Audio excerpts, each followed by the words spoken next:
I worked for a secret division of the FBI until I broke the rule of never speaking to the Greys.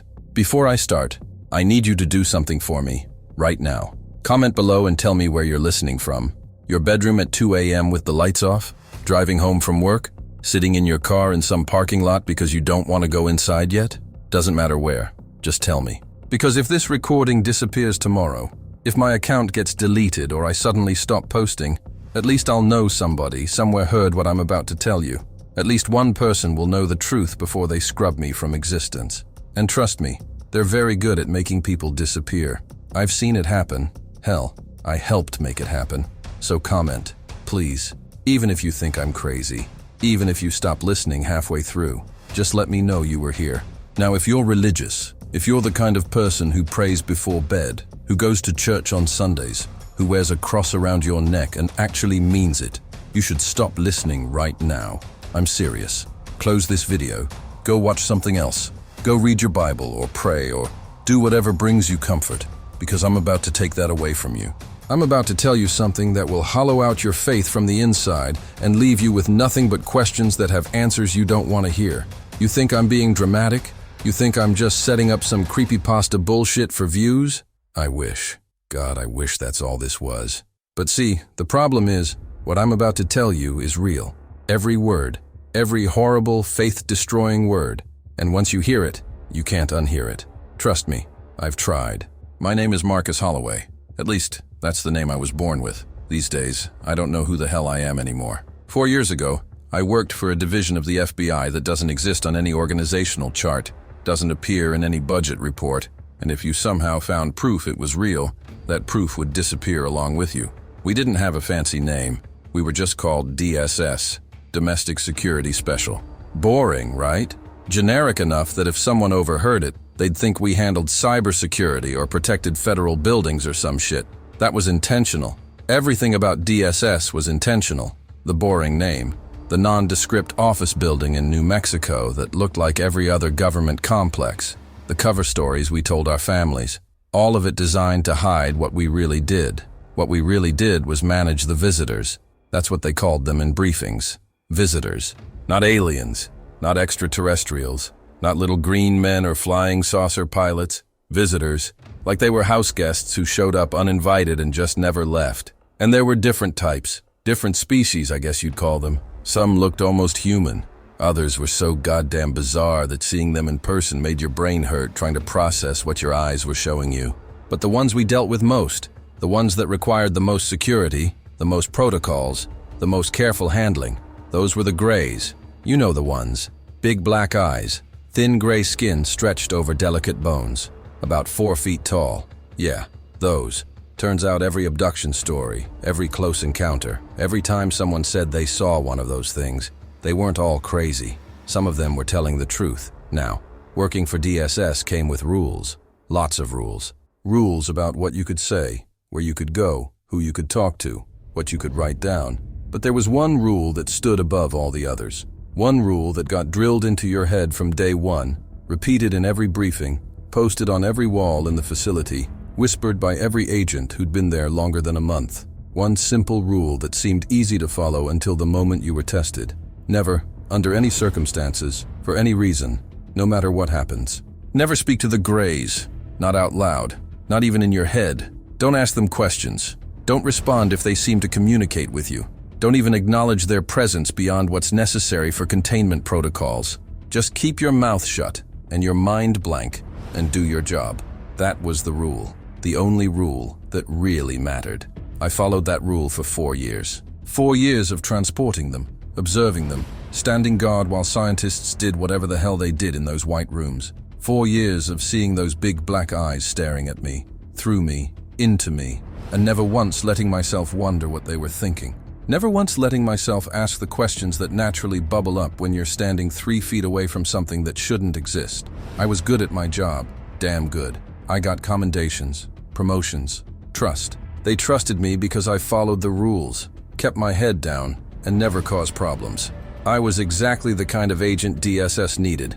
Loyal, obedient, unquestioning. I was perfect, right up until the day I wasn't. 3 weeks ago I broke the rule. And I need you to understand something. I didn't break it because I was curious or brave, or because I thought I knew better than everyone who'd warned me. I broke it because I didn't have a choice, because circumstances put me in a room, alone, with one of them for 47 minutes. And staying silent stopped being an option. 47 minutes. That's all it took to destroy everything I believed in, everything I was raised to believe, everything that gave my life structure and meaning and purpose. 47 minutes with a gray, and now I can't pray, can't step foot in a church, can't even look at a cross without feeling sick to my stomach. You want to know what happens when you break the rule? You want to know what they show you? What they put in your head? What truth they force you to see that the government has been hiding for God knows how long? That's why you're here, right? That's why you clicked on this video with its dramatic title and its promise of conspiracy and revelation. Fine, I'll tell you. But I'm warning you one last time. What I saw, what that gray showed me in those 47 minutes, it's not like learning the moon landing was faked or that JFK was killed by the CIA. This isn't some conspiracy that makes you question the government. This is something that makes you question everything. Your faith, your purpose, whether anything you've ever believed actually matters. Because here's what I learned.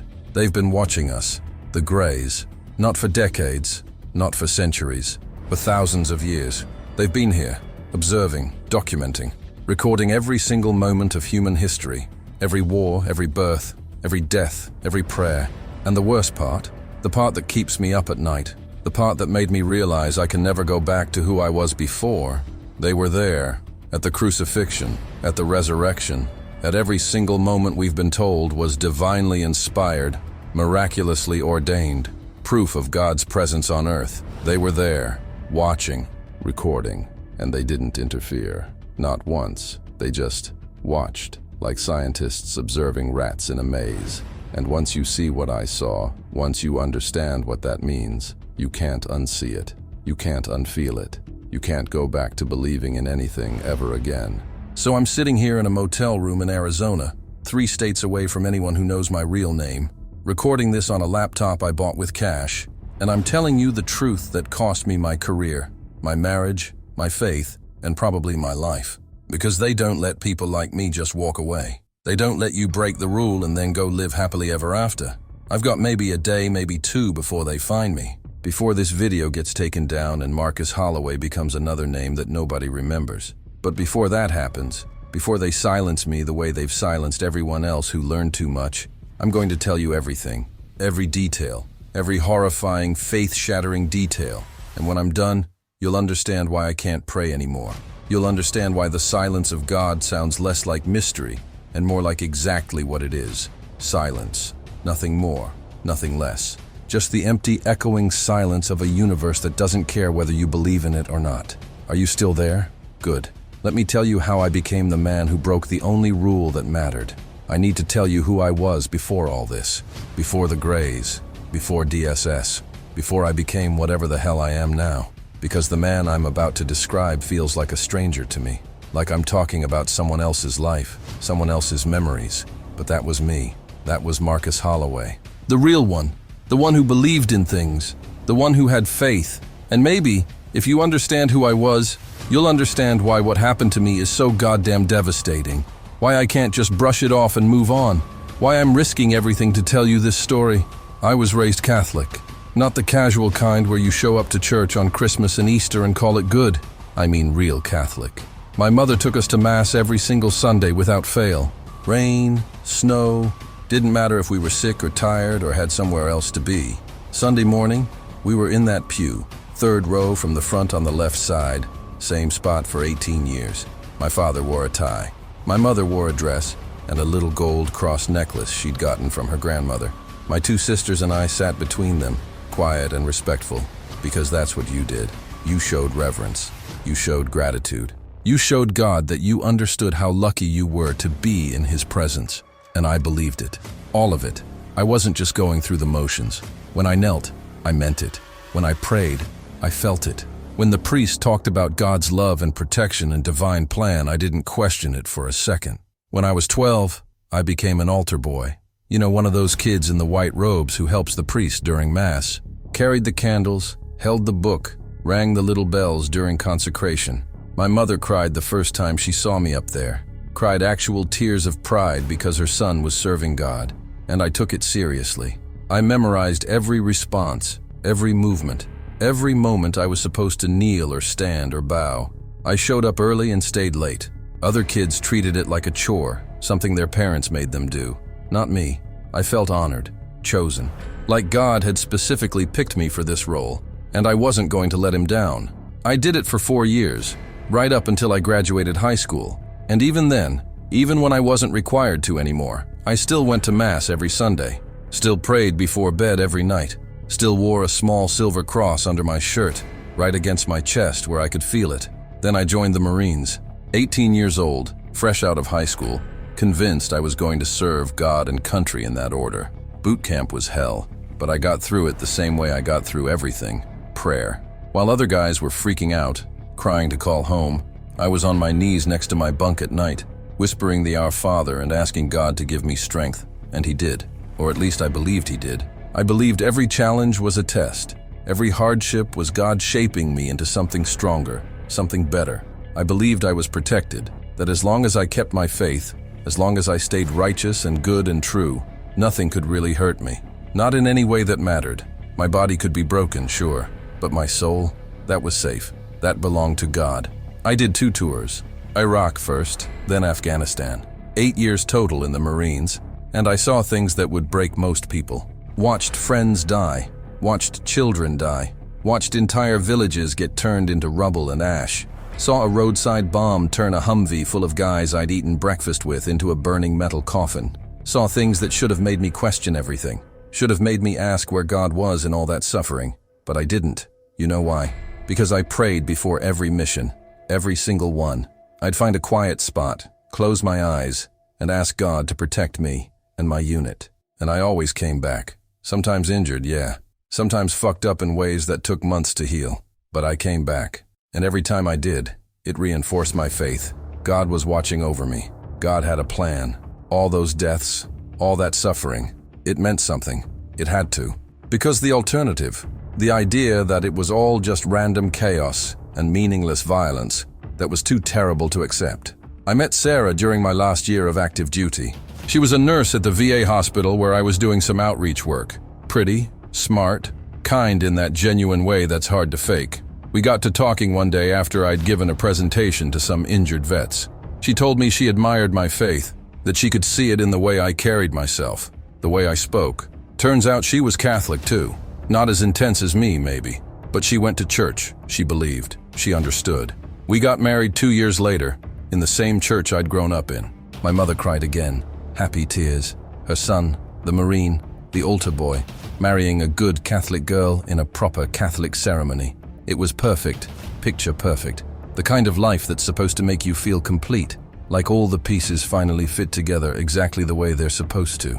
After I got out of the Marines, I needed work, needed purpose. The military teaches you a lot of skills, but it doesn't really prepare you for civilian life. I didn't want to be a cop. Didn't want to do private security. Wanted something that mattered, something that felt like I was still serving something bigger than myself. So I applied to the FBI. Took me 2 tries to get in, but I made it. Started in their general security division. Basically, I made sure FBI buildings were secure, that protocols were followed, that nothing suspicious got past the checkpoints. It was boring as hell, if I'm being honest. After 8 years of combat, standing around checking IDs and watching cameras felt like a waste. But it was stable. It was safe. Sarah was happy. We bought a little house in the suburbs, talked about having kids someday. Went to church every Sunday just like I always had, just like I always would. Life was simple, predictable, safe, and I loved it. After years of chaos and violence and never knowing if today was the day you weren't coming home, predictable felt like a goddamn blessing. I'd wake up, kiss Sarah goodbye, go to work, come home, have dinner, watch TV, pray before bed, and do it all again the next day. Weekends, we'd visit family or go to the park or just stay home and enjoy the quiet. It wasn't exciting, it wasn't adventurous, but it was mine, it was real, and every night when I closed my eyes, I thanked God for it, thanked Him for keeping me alive through 2 tours, thanked Him for Sarah, thanked Him for the boring, beautiful normalcy of a life where the biggest stress was whether we could afford to redo the kitchen. I thought that was it. I thought I'd found my place. Thought I'd spend the next 30 years working for the FBI, retire with a pension, grow old with Sarah, maybe have some kids and watch them grow up in the same church where I'd grown up. I thought my story was already written, and it was a good story, a blessed story. The kind of story that proves God takes care of his faithful. And I was faithful. God, I was so faithful. I never doubted, never questioned, never let myself wonder if maybe, just maybe, I'd been lucky instead of protected. If maybe all those prayers were just words I said to make myself feel better in a universe that didn't give a damn either way. That was me. That was Marcus Holloway 3 years ago. A man who believed, a man who prayed, a man who wore a cross and meant it. A man who thought he understood how the world worked, who thought he knew his place in God's plan. And then one day, 2 men in suits showed up at my office and asked if I'd ever heard of something called DSS. And just like that, everything changed. The simple life, the predictable life, the safe life, it all ended. I just didn't know it yet. I walked into that meeting thinking I was still the same person. Still, Marcus Holloway, faithful Catholic, devoted husband, former Marine, boring FBI security guy. I had no idea I was about to become something else entirely, something broken, something that would never be able to pray again without feeling like a fraud. But I'm getting ahead of myself. Let me tell you about the recruitment. Let me tell you how they identified me, how they tested me, and how they brought me into a world where everything I believed turned out to be a comforting lie. It was a Tuesday. I remember that because Sarah had asked me to pick up groceries on my way home, and I'd joked that Tuesday grocery shopping meant we'd actually find parking. Stupid detail to remember, right? But that's how memory works after trauma. You remember the weirdest things, the irrelevant things.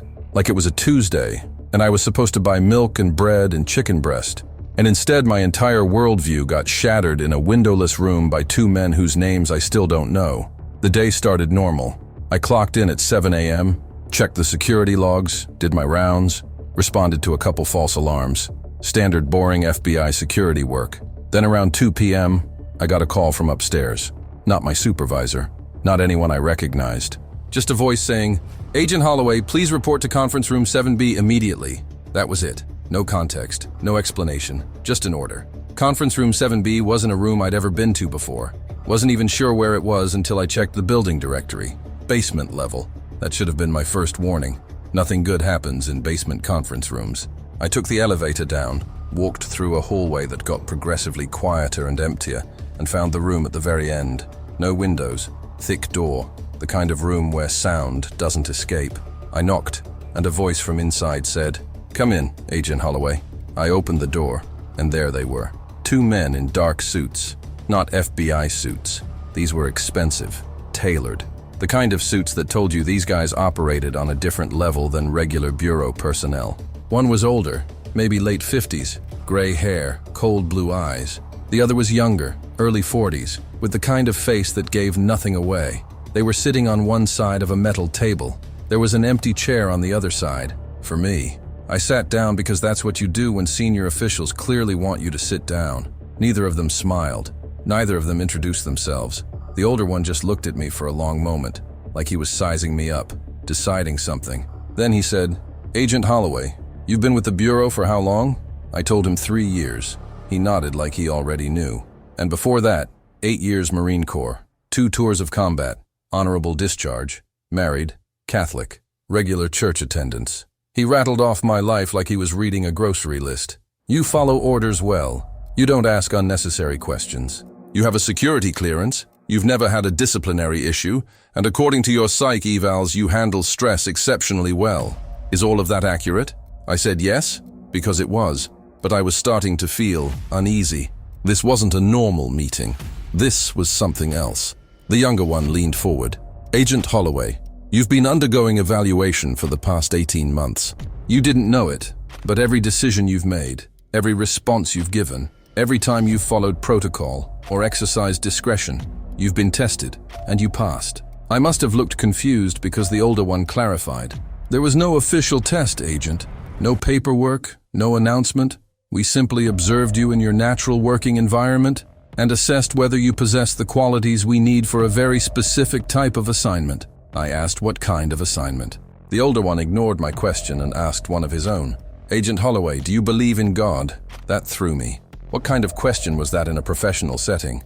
But I answered honestly, Yes, I believed. I'd always believed. He nodded slowly. And do you believe God has a plan? That everything happens for a reason?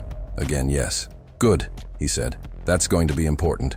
Then the younger one asked the question that changed everything. He said it so casually he was asking if I wanted coffee. Agent Holloway, do you believe in extraterrestrial life? I almost laughed. I thought it was some kind of joke, a weird test to see how I'd react to an absurd question answer. Said I thought the universe was big, so statistically it seemed possible. I'd never really thought about it. The two men exchanged. Then the older one reached into a briefcase I hadn't noticed and pulled out a manila folder. He slid it across the table to me. Open it, he said. I did. Inside were photographs. And I need you to understand, these weren't blurry pictures taken by some conspiracy theorist with a shaky camera. These were high-resolution, professionally lit, detailed photographs taken in what looked like a medical examination room, and they showed something that shouldn't exist. The first photo showed a body on a metal table, a small body, maybe 4 feet tall, thin, grayish skin that looked almost translucent under the bright lights, long arms, disproportionately large head, and the eyes. Jesus Christ, the eyes. Huge, black, almond-shaped, taking up maybe a third of the face. No pupils, no whites, just solid black, like looking into a void. I stared at that photo for maybe 10 seconds before flipping to the next one. This showed the same creature from a different angle, then another angle, then close-ups of the hands, 3 long fingers, and a thumb, close-ups of the face. A shot of the skull opened during what looked like an autopsy. I went through maybe 15 photos before I looked up at the two men. My hands were shaking. I asked if this was real. The older one said, "As real as you and me." I don't know what my face looked like in that moment, but the younger one seemed almost sympathetic. He said, "It's a lot to process. Take your time." But I didn't have time. My brain was trying to reconcile what I was seeing with everything I thought I knew about the world. These couldn't be real. This had to be some kind of elaborate hoax. Special effects, something. But the photos were too detailed, too clinical, and these were FBI officials showing them to me in an FBI building. Why would they hoax this? What would be the point? I asked where these photos came from. The older one said, "A facility in New Mexico. We have several facilities. This particular specimen was recovered in 1997. It's been in federal custody ever since." I asked if it was alive. He said, "No.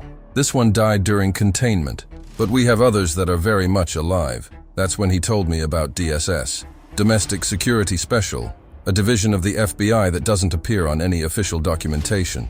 A division that handles what he called non-terrestrial biological entities currently residing on United States soil. He said it so matter-of-factly, like he was describing a pest control service. He told me there were multiple species. Some were cooperative, some were hostile, some were just there, observing, existing. The grays, the ones in the photos, were the most common and the most problematic. Not because they were violent, they rarely were, but because they had abilities that made them extremely difficult to contain and even more difficult to understand. He didn't elaborate on what those abilities were, not yet. He just said, "We need people who can work with them without breaking. People with discipline, faith, mental fortitude. People like you." The younger one slid another document across the table, a contract. He said if I agreed, I'd be transferred to DSS immediately. My current position would be listed as a routine reassignment to a field office. Sarah, my family, my friends, they'd never know what I really did. I'd still be FBI as far as they were concerned, just in a different department.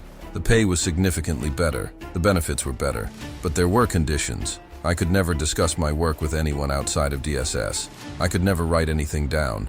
I could never take photos. And if I broke protocol, if I compromised security in any way, I wouldn't be fired. I'd be permanently reassigned. The way he said it made clear what that meant. I asked why me? Why all the secrecy? Why the elaborate 18-month evaluation? The older one said, "Because most people can't handle this. They break. They question everything. They lose their faith, their sanity, or both. We need people who can see the truth and not fall apart. People who believe in something bigger than themselves. People who understand that sometimes serving your country means keeping secrets that would destroy society if they got out. And here's the thing. Here's the part I hate myself for. I didn't say no.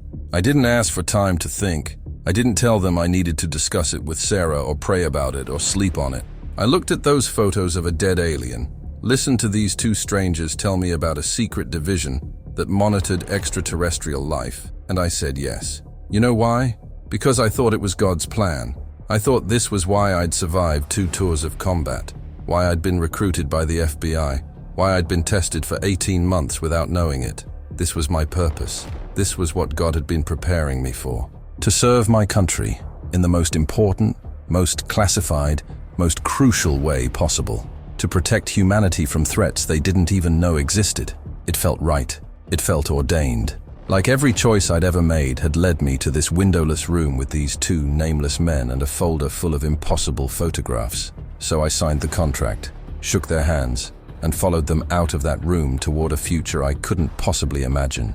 A future where everything I believed would be systematically dismantled until there was nothing left but doubt and horror and the terrible, unshakable certainty that I'd made the worst mistake of my life. But I didn't know that yet. In that moment, walking out of conference room 7B, I felt chosen, special, important. I felt like a soldier of God about to fight a holy war against forces most people couldn't even comprehend. And that feeling lasted exactly 1 week. 1 week before I saw my first gray in person. 1 week before I understood what the older man meant when he said some people break. 1 week before I realized that faith and truth are not compatible when the truth is something your faith was never designed to handle. They flew me to New Mexico on an unmarked government plane. No commercial airline, no other passengers except me, the 2 men in suits, and a pilot who never said a word. 3-hour flight, dead silence the entire time. When we landed, there was a black SUV waiting on a private runway in the middle of nowhere. Desert stretched out in every direction.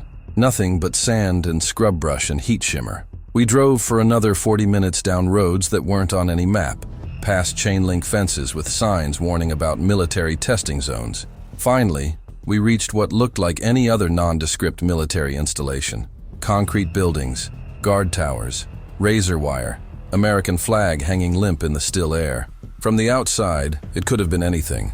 Supply depot, communications hub, weather research station.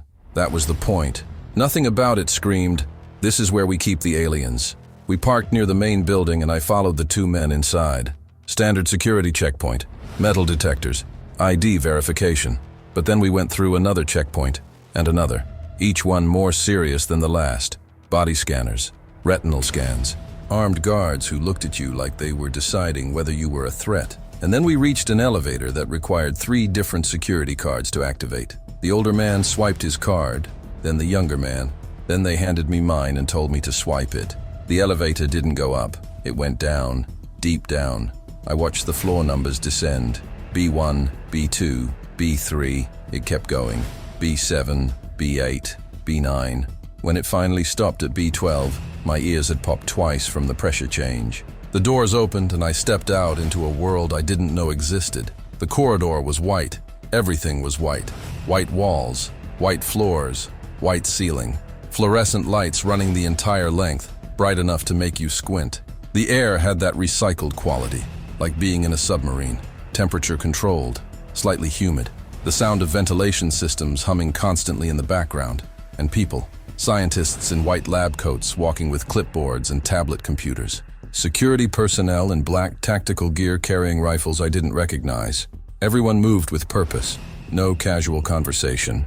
No joking around. This was a place where people took their jobs very seriously because the consequences of not taking them seriously were unthinkable. The younger man gestured for me to follow. We walked past doors with alphanumeric labels. C7, C11, D3. Some had small windows. I tried not to look through them. Tried not to see what was inside. Failed. Through one window I saw what looked like a medical examination room. Metal table. Surgical lights. Instruments I didn't recognize. And on the table, a shape under a white sheet. Small, wrong proportions, not human. Through another window I saw a containment cell, empty except for a chair bolted to the floor. The walls were padded, like a psychiatric facility, but there were scratches on the padding. Long scratches, too long to be human fingers. We kept walking, turned left, turned right. The facility was a maze. I realized that was intentional. If something got loose down here, if containment failed, you wanted it to get lost in the corridors, wanted to slow it down. Buy time for lockdown protocols. We passed more guards, more scientists. And then the older man stopped in front of a door marked Observation Room 4 and said, "This is where you'll understand what we do here." The room was dark. One-way glass took up the entire far wall, looking into a brightly lit chamber on the other side. There were already people in the observation room, 3 other agents, all dressed like me in standard FBI attire, a scientist with a tablet, 2 armed guards flanking the door. Everyone was watching the chamber through the glass. The older man positioned me in front of the window and said, "What you're about to see is classified at the highest level. You signed the papers. You took the oath. But I need you to understand, what you see here stays here, in your head, nowhere else." I nodded. I couldn't take my eyes off the chamber. It was empty. White walls, white floor, a single metal chair in the center, heavy-duty restraints built into the armrests and legs, and a door on the far side, sealed. As I watched, that door began to open.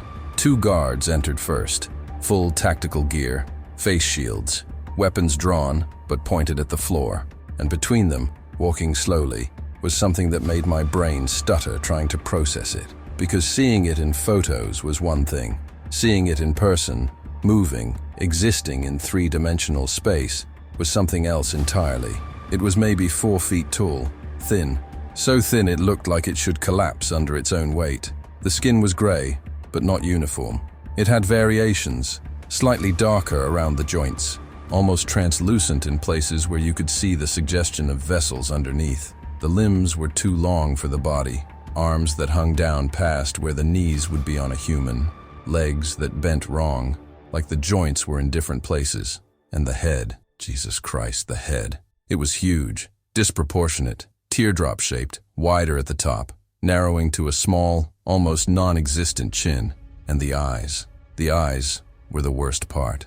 I'd seen them in photos, but photos don't capture it. They were massive, taking up maybe a third of the face, solid black. No whites, no iris, no pupil, just black.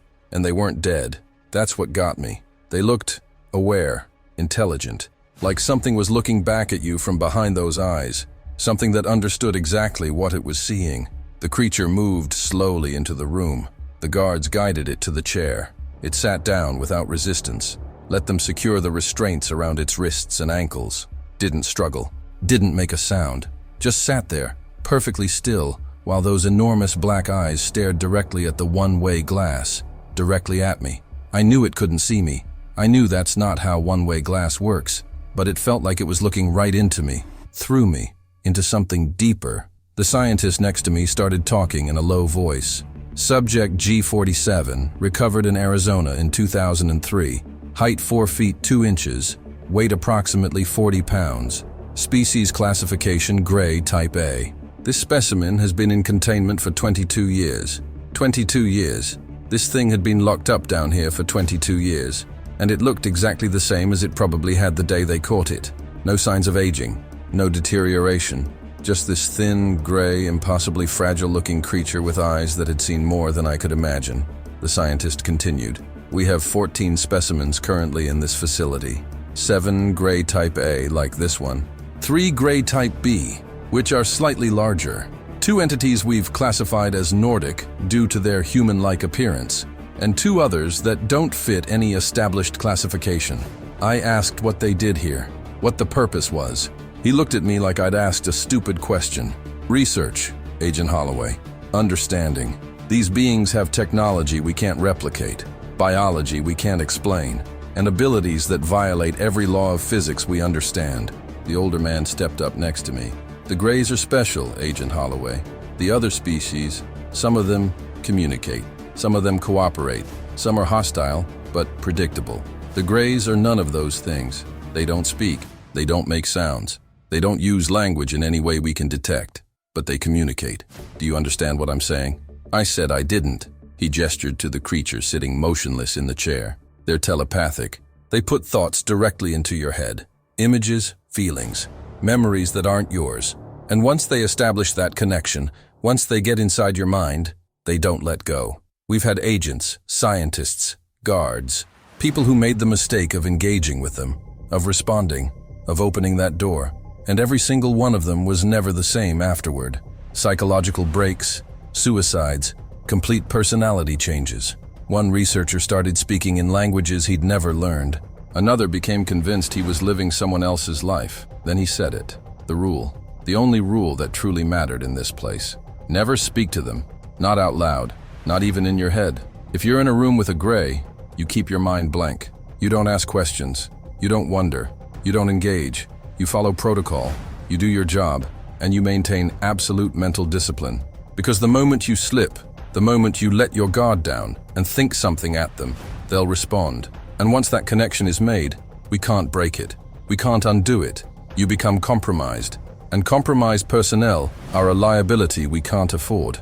He let that sink in. Then he added, "We've lost 17 people to the Greys. Not killed. Lost. Their minds aren't theirs anymore. Do you understand?" I said I did, but I didn't. Not really. How could I? I was standing in an underground facility 12 stories deep, watching a gray alien sit perfectly still in a white room, being told that its greatest weapon wasn't violence, but thought itself. The creature hadn't moved the entire time we'd been watching. Hadn't blinked because I don't think it had eyelids. Just sat there with those black eyes staring at nothing, or everything. The older man put a hand on my shoulder. "Welcome to DSS, Agent Holloway. This is what we do. We contain them. We study them. We keep them secret. And most importantly, we make sure they never, ever get into the heads of people who aren't trained to resist them." He turned to leave, then paused. "You'll start training tomorrow. Protocol, containment procedures, mental discipline exercises, and you'll learn very quickly that everything you thought you knew about the universe, about life, about what's possible, all of it was wrong. This is the real world. This is what's actually out there. And your job is to make sure nobody else ever has to know about it." Then he left. And I stood there, watching that creature, watching it watch me through one-way glass. And for the first time since I'd signed that contract, I felt something I hadn't expected. Not fear, not excitement, but doubt. A small, cold seed of doubt planted deep in my chest, whispering a question I wasn't ready to hear. If this exists, if these things are real, what else did I get wrong? The first week was training, protocol training. How to move a specimen from containment to examination, how to secure restraints, how to respond if containment failed, what weapons worked and what didn't. Turns out bullets are pretty useless against most of these things. Not because they're bulletproof, but because shooting them creates more problems than it solves. Dead specimens are worthless for research, and killing one sends the others into some kind of state. The scientists couldn't explain it. Just said the others know when one dies, even if they're in separate facilities hundreds of miles apart. So the protocol was containment, not elimination. Sedation, not execution. We trained with cattle prods, nets, chemical agents that could knock out something that didn't breathe the same way we did. It was surreal, like preparing for a job that shouldn't exist. But the real education didn't come from the official training. It came from the other agents. The ones who'd been there for months or years. The ones who'd seen things that weren't in any manual or briefing document. There were maybe 20 of us assigned to the New Mexico facility at any given time. Rotating shifts. You'd work 4 days on, 3 days off. During those 4 days, you lived in the facility. Slept in small dormitory rooms 6 floors up from the containment levels. Ate in a cafeteria that served surprisingly decent food for an underground bunker. And in the quiet moments, in the break room or the cafeteria or the hallways between shifts, the veterans would talk. Not officially, not in briefings, just quiet conversations where they'd tell you the things they wished someone had told them before it was too late. I met Jenkins on my 3rd day. He was maybe 45, graying at the temples, with the kind of exhausted eyes that told you he'd seen too much for too long. He'd been with DSS for 6 years. 6 years of this underground nightmare. We were in the break room during a shift change. I was drinking coffee that tasted like it had been sitting in the pot for 8 hours. He sat down across from me without asking, looked at me for a long moment, then said, "You're the new guy, Holloway, right?" I said, "Yeah." He nodded slowly. "You seem like a good kid. Got that Marine discipline. That's good. You'll need it." Then he leaned forward, and his voice dropped. "But discipline won't save you from them. The Greys. Discipline just buys you time. Eventually, everyone breaks. Question is whether you break on your own terms or theirs." I asked what he meant. He glanced around to make sure no one was listening. Then he told me about Agent Carson. Carson had been DSS for 3 years. Solid agent. former Army Ranger, tough as they come. He'd handled dozens of containment operations without incident, followed protocol perfectly.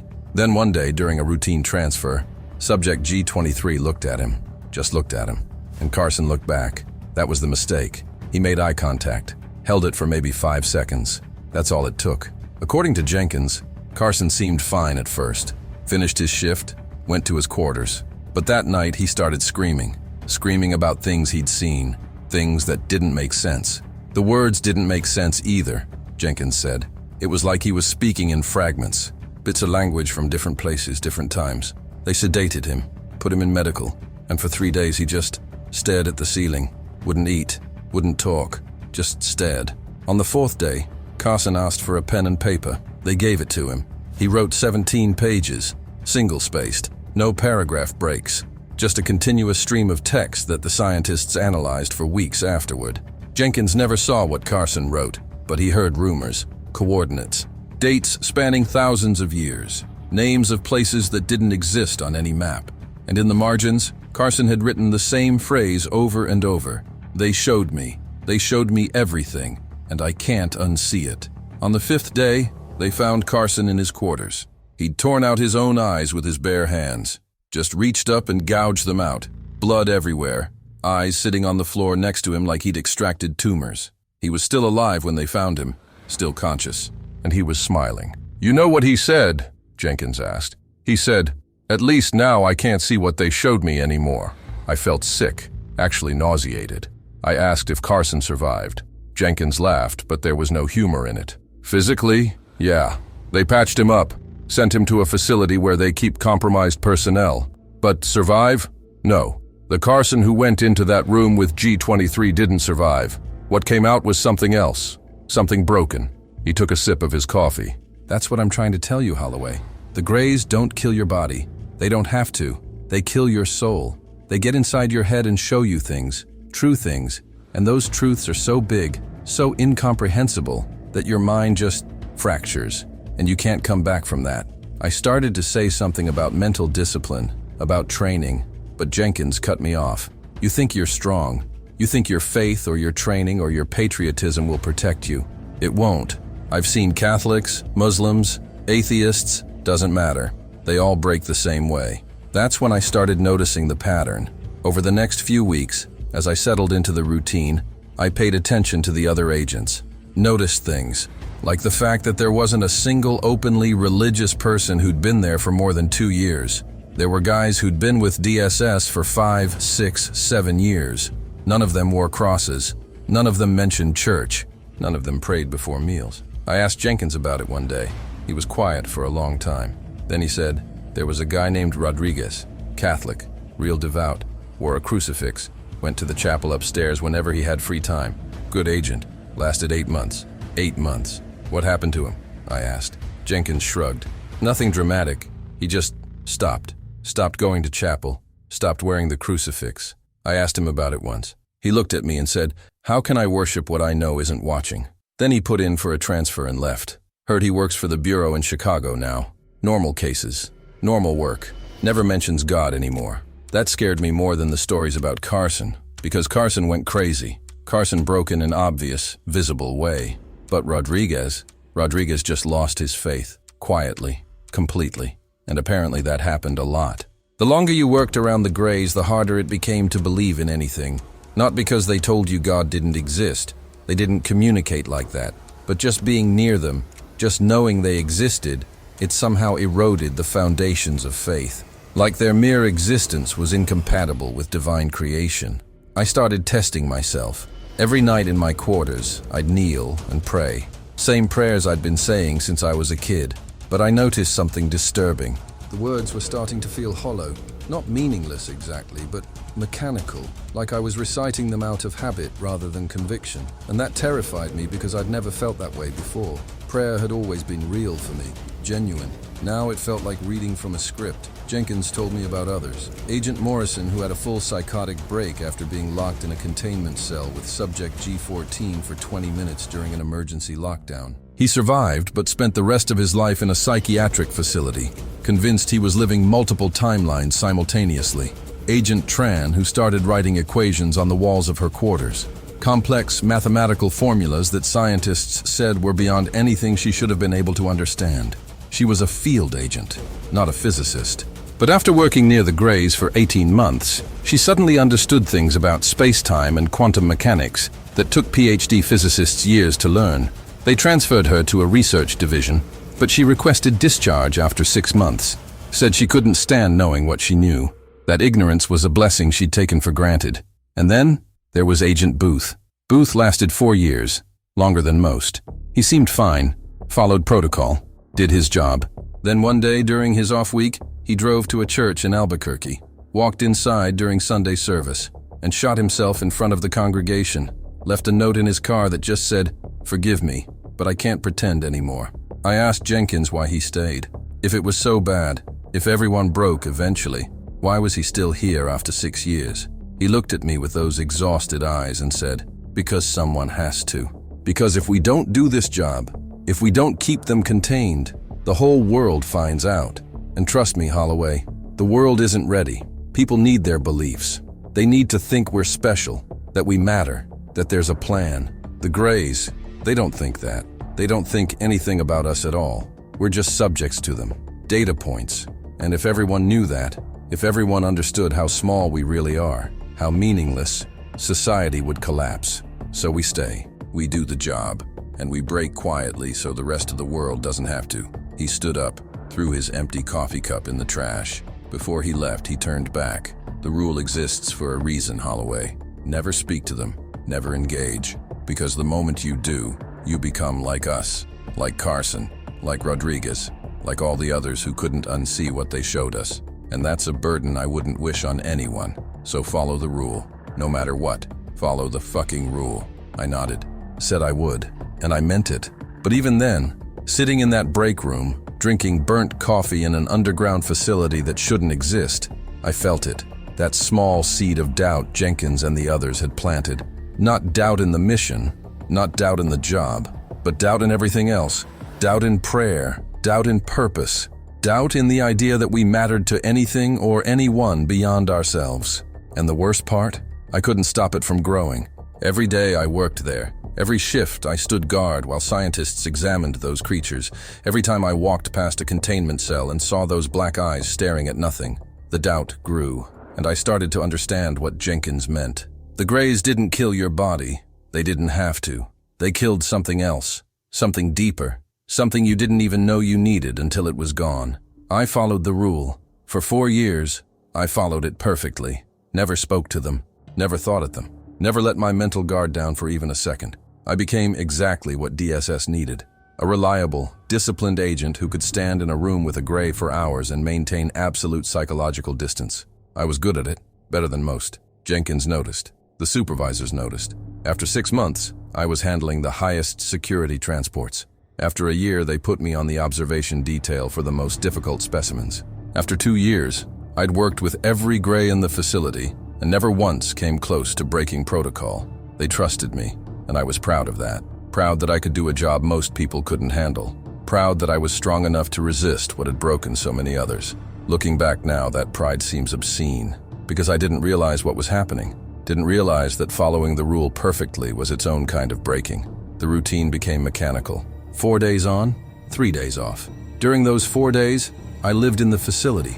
Wake up at 0600, shower, dress in the standard tactical uniform, breakfast in the cafeteria with the other agents, conversations that never went deeper than sports scores or weekend plans, then down to the containment levels, check the overnight logs, verify that all specimens were accounted for, review the day's schedule, which subjects needed to be moved for examination, which required feeding, which scientists had requested observation time. Everything was documented, everything followed procedure, and through it all, the Greys were just there, present but distant, like furniture that happened to be alive. Transport duty was the most common assignment, moving a specimen from its containment cell to an examination room or a different facility entirely. The protocol was specific. 2 armed guards in front, 2 behind.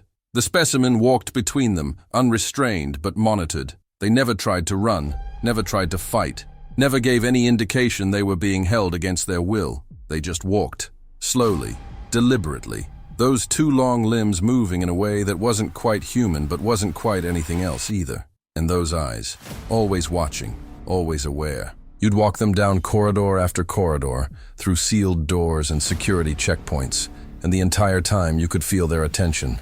Not hostile, not even curious, just observing, like they were taking notes, recording everything. It was unnerving in a way I can't fully explain. Because animals that are caged, they panic, they struggle, they show fear or aggression. But the Greys, they were calm, perfectly, unsettlingly calm, like they knew something we didn't. Observation duty was worse. That's when you'd stand in one of those darkened rooms with the one-way glass, watching scientists examine a specimen on the other side. Sometimes it was medical examination, taking samples, running scans, measuring responses to different stimuli. Other times it was psychological testing. They'd show the Grey images, objects, problem-solving tasks, trying to understand how their minds worked, how they perceived reality, and the Greys would comply. They'd sit in the chair or on the examination table. They'd allow the procedures, never resisted, never showed pain even when the procedures looked painful, just endured it all with that same unnervating calm. And I'd stand there in the dark, watching through the glass. And sometimes I'd catch myself thinking, who's really being studied here? Because it felt like the Greys were letting this happen. Not because they were powerless, but because they chose to, like they were gathering data about us, while we thought we were gathering data about them. After my first year, something changed in me. Small, almost imperceptible. I stopped going to church on my days off, told myself it was because I was tired. The work was demanding, the schedule was brutal. I needed rest more than I needed Sunday Mass. Sarah noticed. She'd ask, "Are you coming with me today?" And I'd make excuses. Headache, paperwork I needed to catch up on. Just need a quiet morning at home. She'd be disappointed, but understanding. "You work so hard," she'd say. "I'll pray for you." And I'd nod and thank her and feel nothing. That should have scared me. Should have been a red flag, but I rationalized it. I was still Catholic, still believed. I just needed a break from the rituals. That's normal, right? People take breaks. It doesn't mean anything, but it did mean something. Because the Sundays I skipped turned into months, and the months turned into a year. And suddenly I realized I hadn't been to church in over a year and hadn't even noticed, hadn't missed it, hadn't felt the absence of it in my life. Sarah went alone now, stopped asking if I was coming because she knew I'd say no. She'd kiss me goodbye, say she loved me, and I'd watch her drive away feeling something I couldn't name. Not guilt, not exactly. More like distance, like there was a gap opening between us and I couldn't figure out how to close it. She'd come home and tell me about the homily, about who she'd seen, about the prayer requests. And I'd listen and nod and feel like she was speaking a language I used to understand but had somehow forgotten. The worst part? I didn't pray anymore. Not before bed, not before meals, not in moments of stress or gratitude. And I didn't realize it until one night, about 2 years in, when I was lying in bed next to Sarah, and she whispered, "Good night, I love you." And then I heard her murmur a prayer, something simple. "Thank you, God, for this day, and for keeping Marcus safe. Amen." And I just laid there, silent. For the first time, I consciously noticed that I hadn't prayed, hadn't even thought to pray. And when I tried, when I forced myself to form the words in my mind, they felt hollow, performative, like reciting a script from a play I no longer believed in. I tested myself, tried to remember the last time I genuinely prayed. Couldn't. Weeks? Months? How long had this been going on without me noticing? Sarah noticed before I did. About 2.5 years in, we were having dinner and she asked, out of nowhere, "Are you okay?" I said, "Of course. Why wouldn't I be?" She put down her fork and looked at me with this expression I'd never seen before. Concern, maybe fear. "You've changed, Marcus. You don't talk about work anymore. You don't go to church. You don't pray. I don't even see you wearing your cross anymore." I touched my chest instinctively. She was right. I didn't wear it. Hadn't worn it in, God, I didn't even know. When had I taken it off? Where was it? "I'm just tired," I told her. "The work is classified. I can't talk about it. And the schedule is exhausting. That's all it is." She didn't look convinced. "It's more than that. You're different, distant, like you're here but not really here, like your mind is somewhere else." I promised her I was fine, that I'd try harder to be present, that I'd go to church with her soon, but we both knew I was lying. The thing is, I didn't feel different. That was the scariest part. From my perspective, I was the same Marcus I'd always been. Same job, same marriage, same life. But the foundation had shifted without me realizing it. The faith that had been my bedrock for 34 years had eroded so gradually that I didn't notice until it was almost gone. And I think it was because of them, the Greys. Not because they did anything to me. They didn't. I followed the rule perfectly. Never engaged, never spoke. But just being around them, just knowing they existed, just seeing them day after day with their calm acceptance and their ancient eyes, it changed something fundamental in how I saw the universe. Prayer felt absurd when you spent your days guarding beings that shouldn't exist. Divine purpose felt like a fairy tale when you watched scientists dissect creatures from somewhere beyond our understanding of reality. And God? God felt very far away when you were 12 stories underground watching something that every religious text would call impossible. I should have quit. Should have taken the warning signs seriously and requested transfer before it was too late. But I didn't. Because despite the erosion of faith, despite the distance growing between me and Sarah, despite the fact that I couldn't remember the last time I felt genuine joy or peace or hope, I was good at the job. Damn good. And there was a perverse pride in that. In being strong enough to handle what others couldn't, in being trusted with the highest level assignments, in knowing secrets that most people would never believe. So I stayed. 4 years. 4 years of perfect protocol. 4 years of standing in rooms with beings that weren't supposed to exist and pretending like it didn't matter. 4 years of slow, imperceptible decay. And the whole time, I thought I was fine. Thought I was handling it. Thought I was different from Carson and Rodriguez and all the others who'd broken. I wasn't different. I was just breaking slower, more subtly, in ways that didn't show up on psych evals or performance reviews. And by the time I realized what was happening to me, it was too late. Because on a random Tuesday during my 4th year, subject G19 was being transferred to a different facility, and the power grid failed. And I ended up locked in a corridor with one of them for 47 minutes. And 47 minutes was all it took to finish what 4 years had started, to take that slow erosion and turn it into complete collapse. But I'm getting ahead of myself again. Let me tell you about that day. The day everything went to hell. The day I broke the only rule that mattered. It was a Tuesday. Again. Funny how the worst days of your life always seem to happen on the most ordinary days. I'd clocked in at 0700, standard shift, checked the logs, everything normal. The schedule showed a single transfer operation. Subject G19 needed to be moved from the New Mexico facility to a secondary location in Nevada. Routine. I'd done maybe 100 of these transfers. G19 was considered low risk. It had been in containment for 16 years, without incident. Never aggressive, never uncooperative. Just another gray that sat quietly in its cell and let us do whatever we needed to do. The transfer was scheduled for 1400 hours, 4 guards, standard protocol. I was assigned as team leader. It should have been the easiest 8 hours of work I'd ever done. The morning went fine. We prepped the transport vehicle in the underground loading bay, verified the restraint systems, checked communications, did a walkthrough of the route we'd take through the facility to reach the bay. Corridor C through security checkpoint 7, down the west elevator to B14, then through the loading tunnel. Simple, clean, by the book.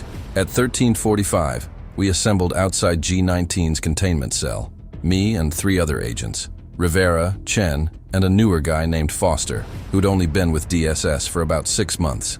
I gave them the standard briefing.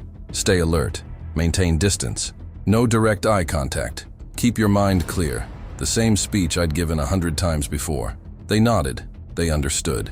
At 1400 exactly, I radioed command that we were initiating the transfer. Got confirmation. The cell door's magnetic locks disengaged with a heavy clunk that echoed down the corridor.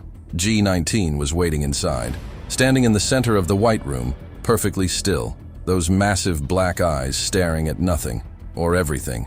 It was wearing the gray jumpsuit all specimens wore during transport. Made it look almost human from a distance. Almost. But up close, there was no mistaking what it was. The proportions were wrong. The way it stood was wrong. The absolute stillness was wrong. I gestured for it to come forward. It moved. Slow, deliberate steps. Those long limbs moving in that unsettling way they did. It walked out of the cell and positioned itself between the guards exactly where it was supposed to. No resistance. No hesitation. Like it had done this 1,000 times before. Maybe it had. We started moving. Me in front, G19 behind me, Rivera and Chen on either side, Foster bringing up the rear, down corridor C, our footsteps echoing, nobody talking, just the sound of boots on tile and the constant hum of ventilation. We were about halfway to the checkpoint when the lights flickered, just once, barely noticeable. But in a facility like this, you notice everything. I slowed, looked up at the fluorescent strips overhead. They flickered again, longer this time. Then the emergency lights kicked on, bathing everything in dim red, and then all the lights went out completely. Total darkness for maybe 2 seconds, long enough for my heart to spike with adrenaline. Then the emergency system fully engaged, red lights running along the floor, backup generators humming to life, and alarms. Loud, piercing alarms that meant one thing: containment breach. Except we hadn't breached anything. G19 was right there with us, still positioned between the guards, still calm. So what the hell was happening? My radio crackled. Command's voice, tense but controlled. All units, we have a facility-wide power failure. Cause unknown. Initiating lockdown protocol. All personnel maintain current positions and secure any specimens in transit. I acknowledged and turned to check on G19. Still there, still calm. Good. Then I heard it, a sound that didn't belong. A heavy mechanical grinding followed by a boom that shook the floor. Blast doors. The facility's emergency blast doors were deploying. They only did that for catastrophic containment failures or security threats. This wasn't protocol for a simple power outage. Something was very wrong. I radioed command again. Command, this is Holloway. What's our status? Do we continue to checkpoint or return to... The radio went dead. Just static. I tried again. Nothing. Communications were down. That's when the blast door at the end of Corridor C started descending. A massive steel barrier dropping from the ceiling, designed to seal off sections of the facility in case of emergency. We had maybe 10 seconds before it closed completely. I made a decision. Move! Everyone to the checkpoint now. We ran. Foster and Chen grabbed G19 by the arms and half-dragged it forward. It didn't resist, just let itself be pulled along at a pace faster than its normal walk. We were sprinting. The door was closing. 7 feet of clearance. 6 feet. 5. Rivera made it through first. Then Chen with G19. Foster was right behind them. I was last. The door was at 4 feet now. I could hear the hydraulics, smell the oil from the mechanism. I dove, literally dove under the closing door like I was sliding into home plate. And I made it. Barely. The door slammed shut behind me with a boom that rattled my teeth. I stood up, breathing hard, and looked around. We were in a junction corridor between Checkpoint 7 and the west elevator. Emergency lighting only. Red shadows everywhere. And something was wrong. Where was G19? I saw Rivera and Chen. Saw Foster. But the gray wasn't between them anymore. I spun around and my blood went cold. G19 was on my side of the blast door. It had been pulled through with me, and now it was here, in this sealed-off corridor, with only me. The others were on the other side of 6 inches of steel. I could hear them shouting, muffled by the door, pounding on it. But blast doors don't open manually. They're controlled by the facility's computer system, and that system was down. I was trapped, alone, with a gray, in the dark. I drew my sidearm on instinct, pointed it at G19 even though I knew bullets were against protocol. The gray didn't move, just stood there, maybe 10 feet away, those black eyes reflecting the red emergency lights. My heart was hammering. Training kicked in. Mental discipline. Don't engage. Don't think at it. Keep your mind blank. Focus on procedure. I tapped my radio again. Still dead. Tried the emergency call button on my tactical vest. Nothing. The power failure had knocked out everything except the backup lights and life support. I was cut off. I looked at the gray. It looked at me. Neither of us moved. And then I realized something that made the situation infinitely worse. I had no idea how long I'd be stuck here. Could be minutes. Could be hours. The facility had backup systems. But if this was a major failure, it might take time to restore power and override the blast doors. Time I'd have to spend in this corridor. With this thing. Following the rule. Not speaking. Not thinking. Not breaking. I checked my watch. 14:07. 3 minutes since the power went out. I backed up against the wall, keeping the weapon trained on G19. It didn't advance, didn't retreat, just stood there in the center of the corridor, perfectly still, watching me. I could hear my own breathing, fast, shallow. I forced myself to slow it down. Calm down. This is fine. Just follow protocol. Keep your distance. Keep your mind clear. Wait for rescue. Simple. Except it wasn't simple, because I could feel it already. That pressure, not physical pressure, mental pressure, like something pushing gently against the edges of my consciousness. Testing, probing, looking for a way in. The Greys were telepathic. I knew that. Everyone knew that. But knowing it intellectually and experiencing it were different things. This was what Jenkins had warned me about, what all the stories described. The feeling that your thoughts weren't entirely your own anymore, that something else was there, in your head, listening. I looked at my watch again. 14:08, 4 minutes. 43 more minutes until they got power restored and opened the blast door. That's what I told myself. 43 minutes. I could do 43 minutes. I'd done harder things, survived longer in worse situations. I was trained for this, prepared for this. I just had to follow the rule. Don't speak, don't think at it, don't engage. I stared at the wall instead of the gray, focused on the texture of the concrete, counted the imperfections, anything to keep my mind occupied.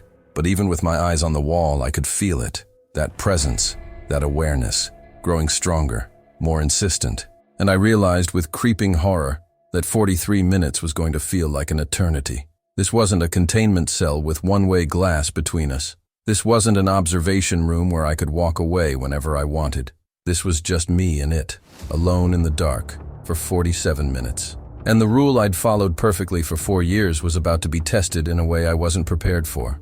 Not even close. 5 minutes. I kept my eyes on the wall, traced the patterns in the concrete. One crack that looked like a lightning bolt, another that branched into smaller fissures like veins. I counted them, named them, anything to keep my mind occupied with something other than the creature standing 10 feet behind me. My hand was cramping from gripping the pistol so tight. I knew it was useless, knew that shooting G19 would solve nothing and create more problems, but holding the weapon gave me something to do, something to focus on. The metal was warm from my palm.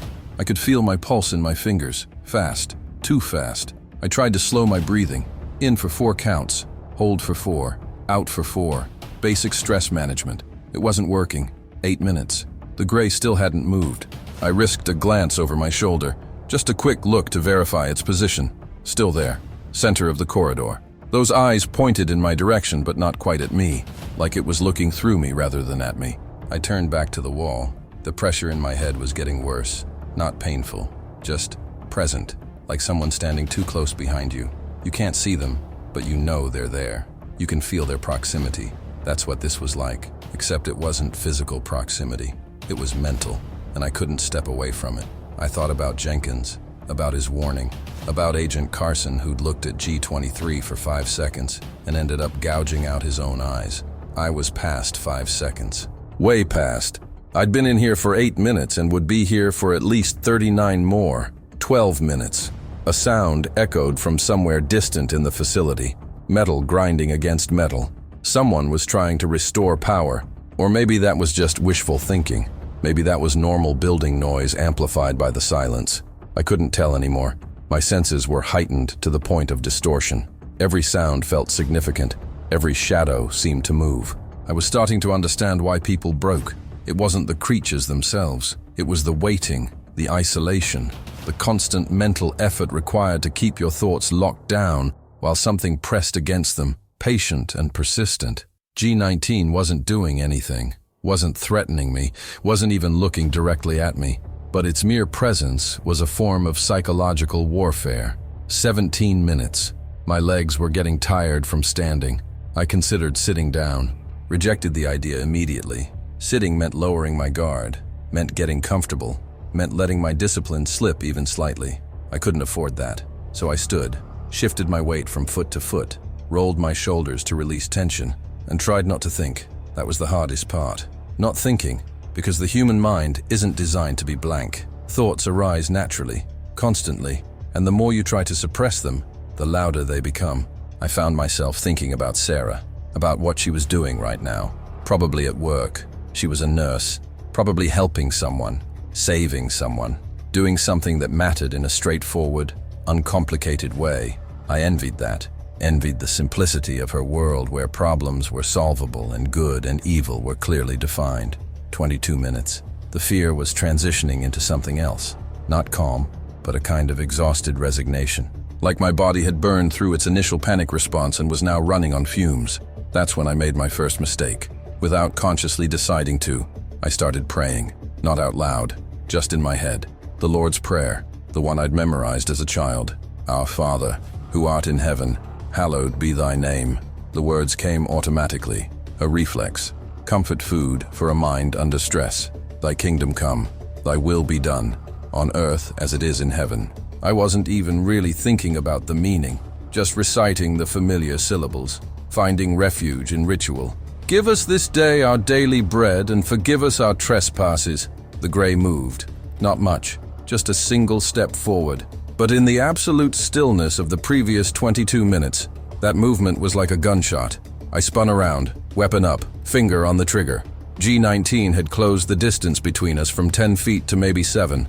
It stood there now, head tilted slightly, those enormous eyes fixed on me, not through me anymore, on me. I could feel the difference. The pressure in my head increased, sharpened, focused, and then something happened that made my blood turn to ice. An image appeared in my mind. Not a thought, not a memory. An image that came from outside me. Impossible to describe if you've never experienced it. Like someone projecting a picture directly onto your consciousness. And the image was clear, detailed, undeniable. A crucifix. The same silver crucifix I used to wear.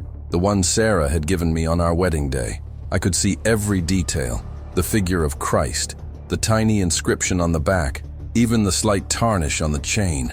I stumbled backward until I hit the wall. The weapon was shaking in my hand. How did it know? How could it possibly know about that? The crucifix was in a drawer at home. I hadn't worn it in 2 years. Hadn't even thought about it. Except I had, just now, while praying. I'd thought about Faith and Sarah, and without meaning to, my mind had conjured an image of that crucifix, and G19 had seen it, had plucked it right out of my thoughts like picking fruit from a tree. That's when I understood what everyone had tried to tell me. The Greys weren't just telepathic in the sense that they could send thoughts. They could receive them too. They could read you, see inside you, access memories and ideas you didn't even know you were thinking. And once they did that, once they found something to latch onto, they could respond. They could communicate. I should have stopped, should have clamped down on my thoughts and gone back to reciting protocol in my head. But I was terrified. Genuinely, bone-deep terrified in a way I hadn't been since Iraq. And fear makes you stupid. Fear makes you break rules you know you should follow. So instead of silence, instead of blank mental discipline, I thought a question, a single, desperate question. What are you? And the moment I formed those words in my mind, the moment I directed them at the Gray standing 7 feet away in a red-lit corridor, I felt something change. A barrier I didn't know existed suddenly dissolved, and G19 answered. Not with words. It didn't speak. Its mouth didn't move, but information flooded into my head anyway. Not language, not sentences, just pure meaning transmitted directly into my consciousness.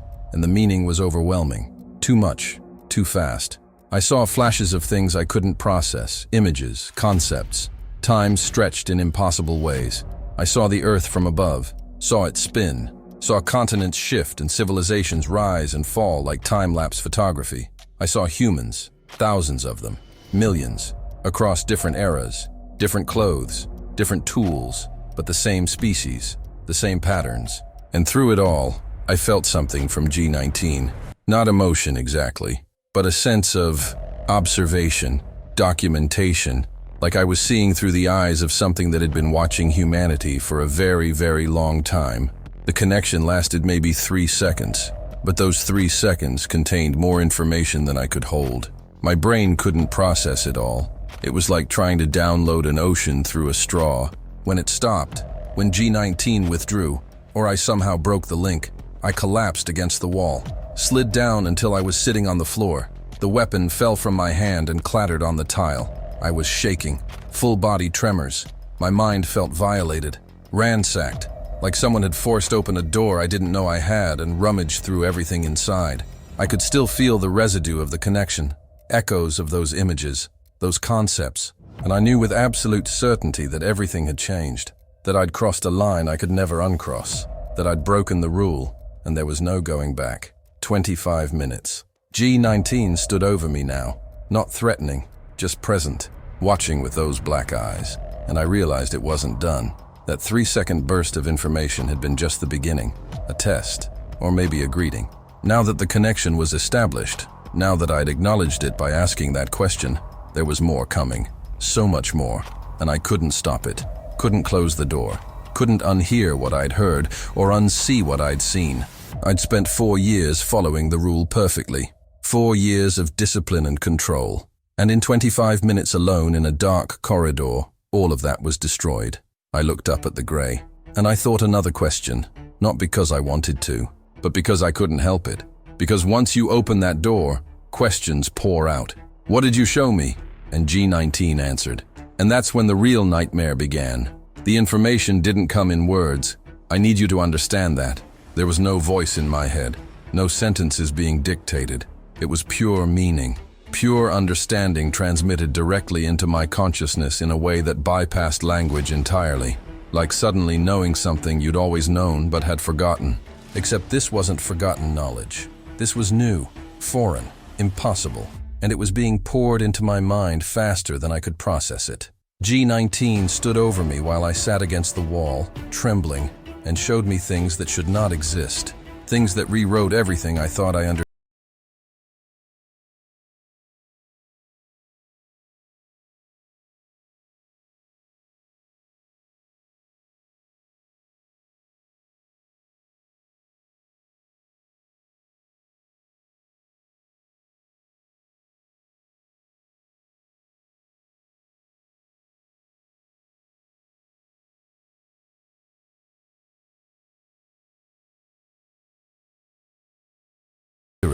Always watching, always observing, never interfering.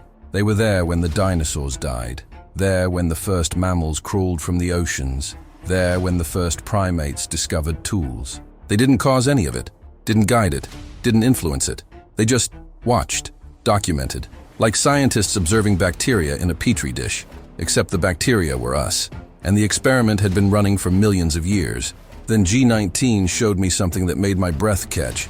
A specific moment in time, Africa, maybe 200,000 years ago, a group of early humans sitting around a fire.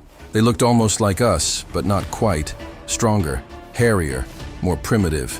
And then one of them did something that none of them had ever done before. He looked up at the stars and asked a question, not out loud. He didn't have the language for it yet, but in his mind, in his growing consciousness, he wondered, why? Why does the sun rise? Why does it rain? Why do we die? And in that moment, something fundamental changed.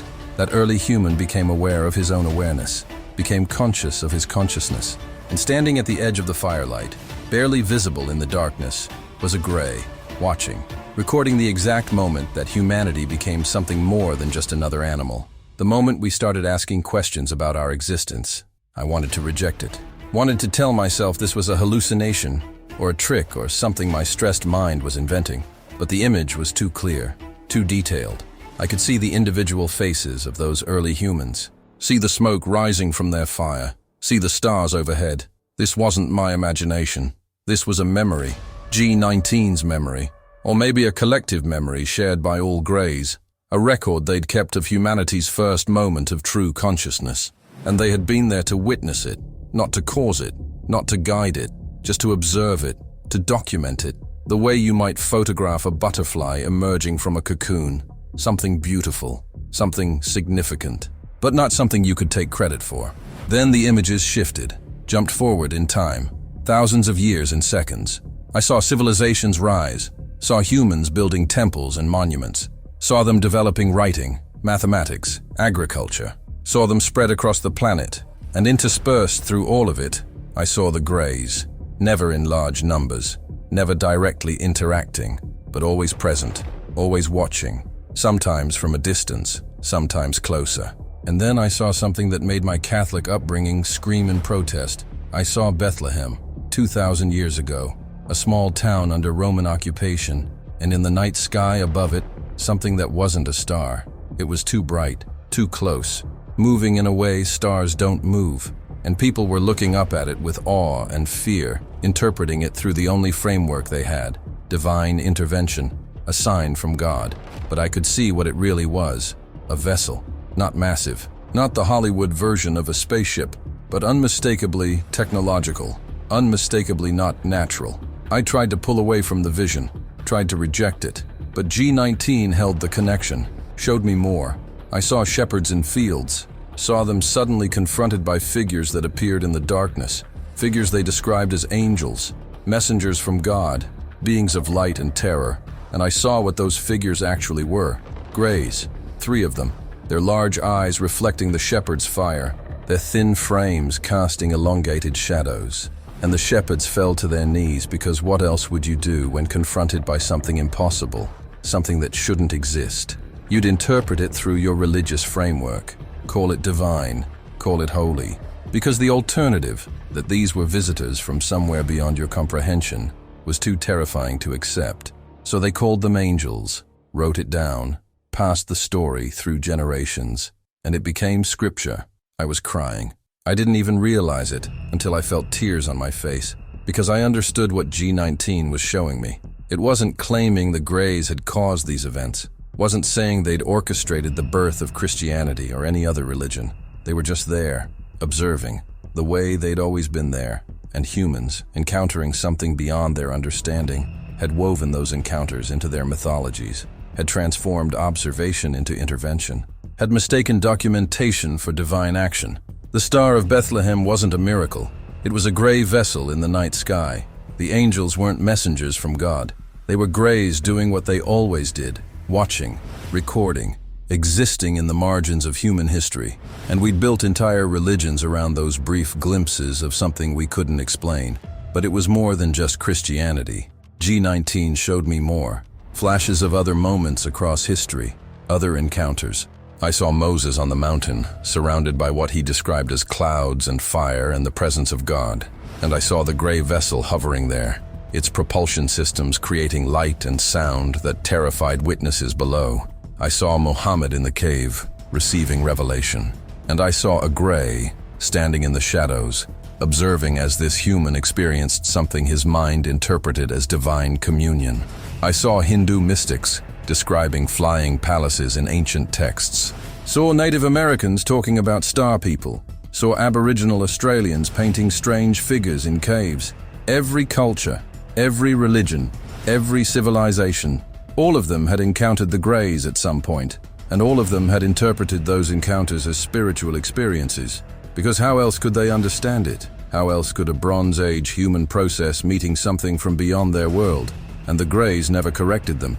Never interfered, never said, no, we're not gods, we're not angels, we're just observers.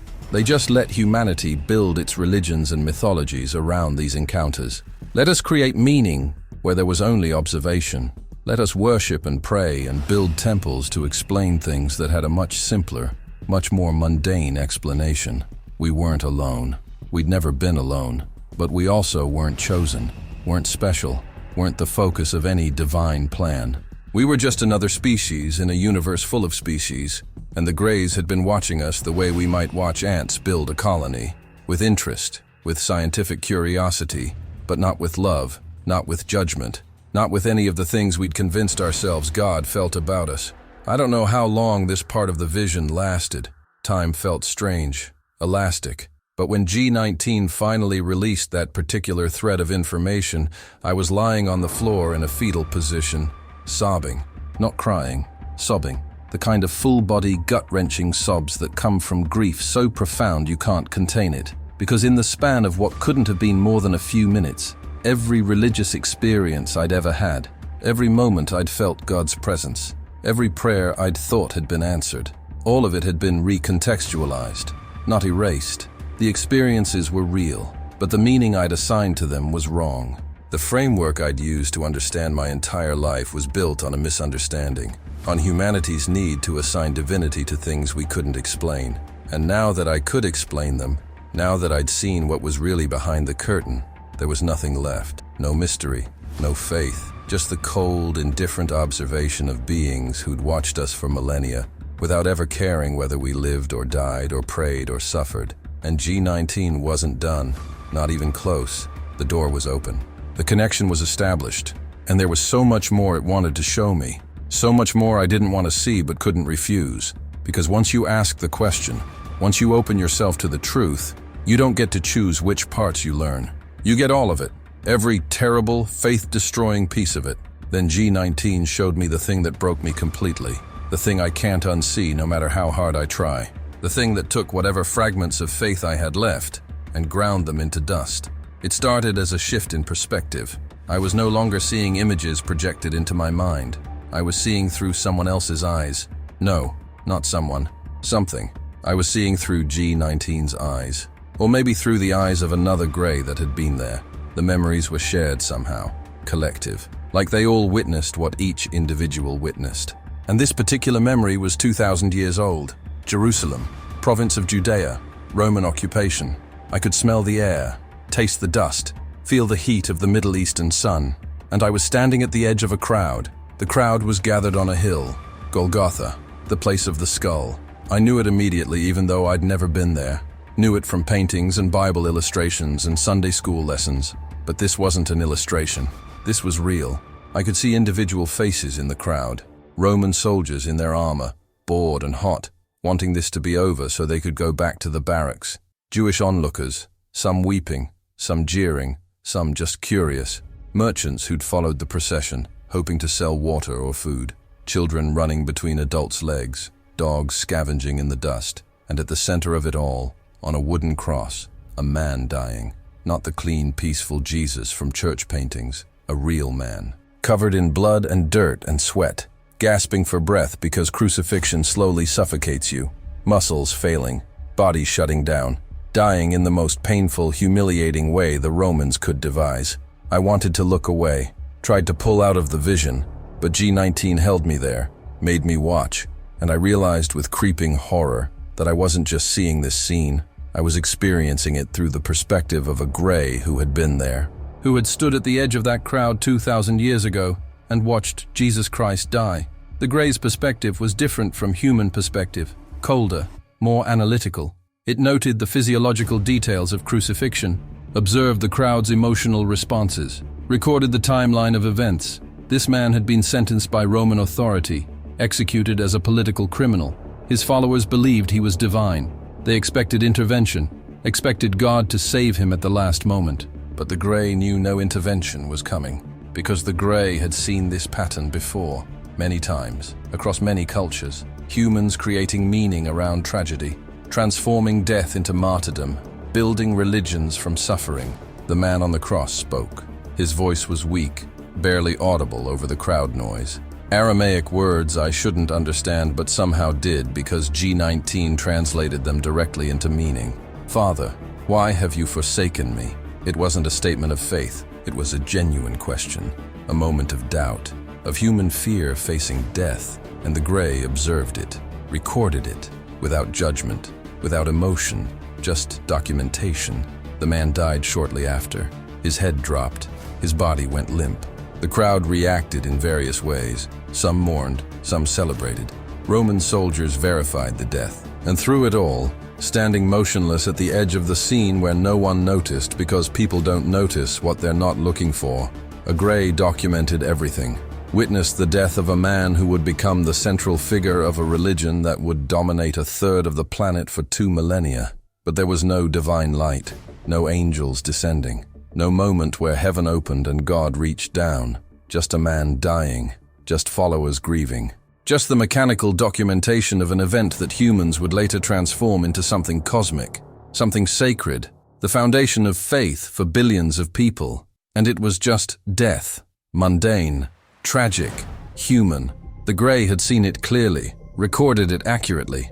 And in that recording, in that undeniable documentation, there was no miracle. No resurrection witnessed at the moment of death.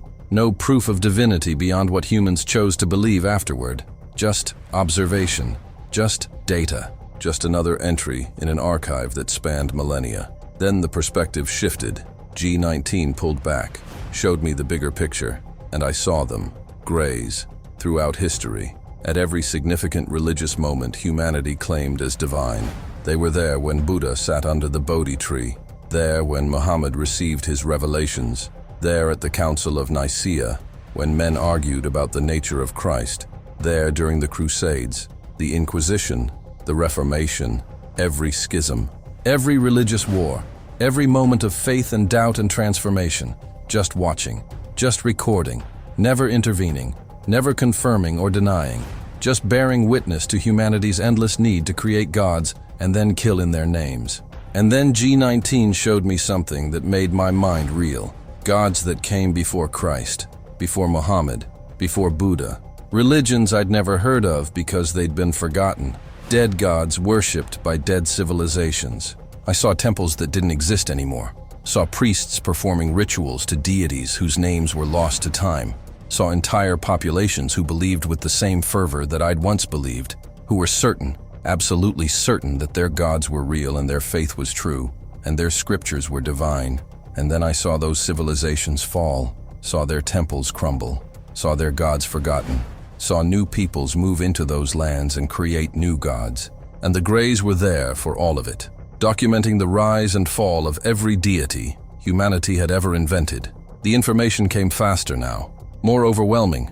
I saw patterns, cycles. Humanity creates a god to explain what it doesn't understand, builds a religion around that god, lives by that religion's rules, goes to war over that religion's truth, and then gradually, sometimes over centuries, the certainty fades. The god becomes mythology. The temples become ruins. The absolute truth becomes ancient history, and a new god emerges, with new scriptures, new rituals, new absolute truths, and the cycle repeats. Over and over, Mesopotamian gods giving way to Egyptian gods, giving way to Greek gods, giving way to Roman gods, giving way to Christian God, giving way to what? What comes next? Because the pattern never stops. Humans need to believe, need to create meaning, need to assign divinity to things they can't explain. And every generation thinks their God is the real one, that their faith is the truth, that this time it's different, but it's never different. That's what G19 was showing me. That's the message being burned into my consciousness. We're not special. Our gods are not real. Our faiths are just the latest iteration of a pattern that's been repeating since humans first looked at the stars and asked why. And the Greys have documented all of it, recorded every prayer that went unanswered, every miracle that had a natural explanation, every moment of supposed divine intervention that was just coincidence or misunderstanding or desperate interpretation. They've seen thousands of religions rise and fall, seen billions of humans live and die believing in things that weren't true, and they've never intervened, never corrected us, never said, "No, you're wrong. There are no gods. There's just us, and we don't care." They just watched. Let us believe whatever we needed to believe. Let us build our temples and churches and mosques. Let us kill each other over whose imaginary friend was more real, because it didn't matter to them. We didn't matter to them. We were just subjects, data points in a study that had been running for longer than human civilization had existed. The final image G19 showed me was the most devastating. It was simple, almost cruel in its simplicity. A message transmitted not in words but in pure conceptual understanding. We document, we observe. We have seen all of your gods born, and we have seen all of your gods die. You are not the first, you will not be the last. And nothing you believe changes what is true. And with that, the vision ended, the connection released. I was back in my body, in the corridor, on the floor, with G19 standing over me. My face was wet with tears and snot and saliva.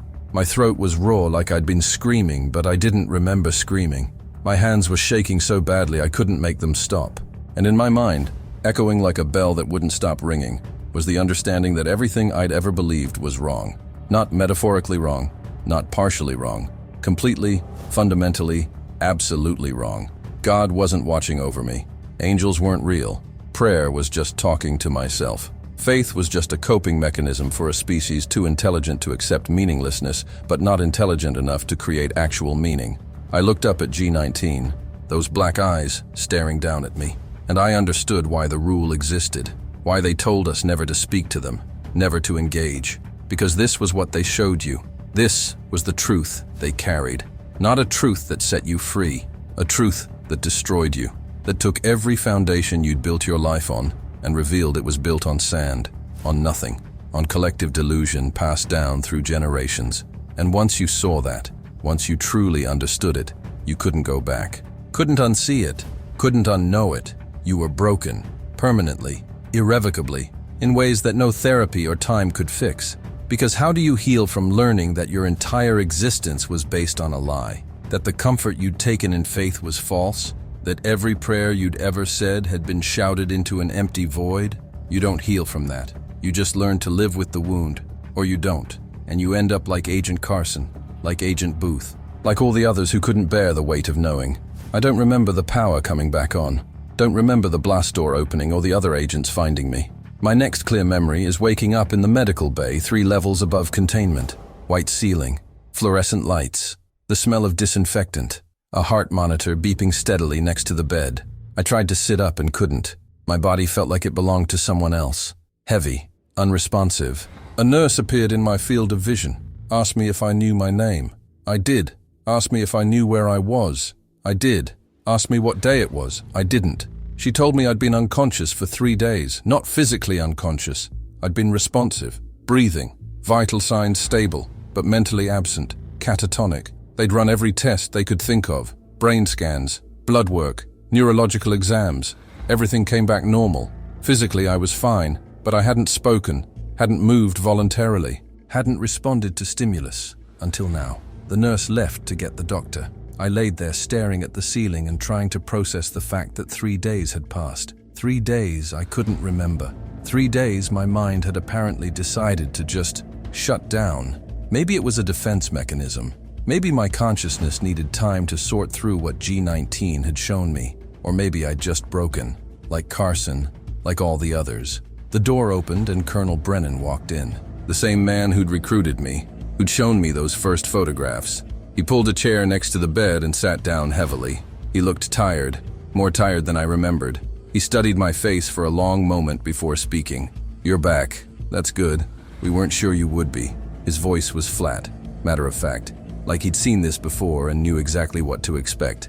"What happened in that corridor, Agent Holloway?" he asked. I opened my mouth to answer and found I couldn't. Not because I didn't remember.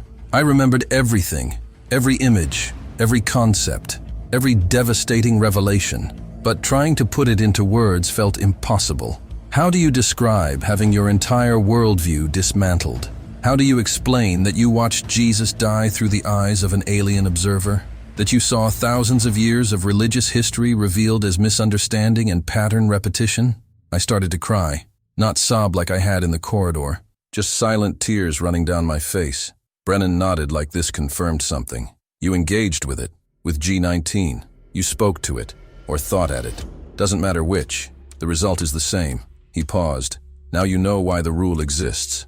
I found my voice. It came out as a whisper. "They don't lie." Brennan nodded again. "No, they don't. That's the worst part. If they lied, if they showed us false things, we could reject it. Call it propaganda or psychological warfare. But they don't lie. They just show. They document. They've been documenting for so long that they have a record of everything. Every moment we call miraculous, every event we've built religions around, and when they share that record with you, when they let you see what they've seen." He trailed off. Didn't need to finish the sentence. I knew. "It destroys you," I finished for him. "Completely." He stood up, walked to the window. The medical bay had a window looking out at the desert above ground. Rare for this facility. Most of it was underground. He stared at that window for a long time before speaking again.